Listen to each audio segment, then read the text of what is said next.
Diferență și tenacitate în pregătire, dorindu-și din suflet victoria și bucurându-se la maxim de ea, copil acasă, dar matur în car, pășește cu dreptul în acest nobil sport, un copil ce nu-și mai dorește jucării,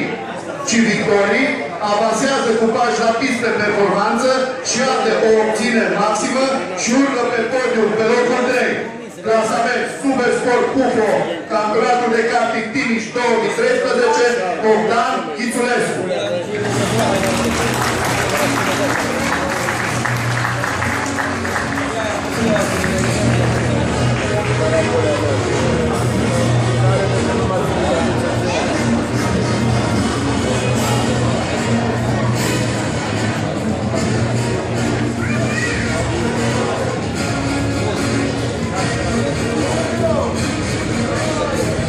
Aflat la prima participare în campionatul de karting, face primii pași cu dreptul în acest sport în anul 2013, combinând în mod fericit copilăria cu performanța sportivă, pilotează kartul cu o reală plăcere, dă dovadă de reale aptitudini, participând la prima ediție kartingul timișan, intră în forță și iată reușește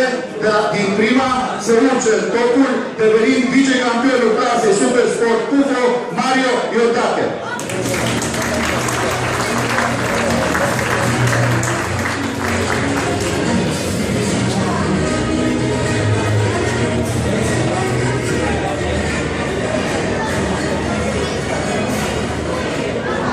Un copilaj care a pornit la 5 ani cu dorința de a câștiga. La o vârstă fragedă, înlocuind joaca și micile plăceri ale copilăriei, cu antrenamente serioase, face primii pași în acest sport în 2010, când obține și titlul de vicecampion,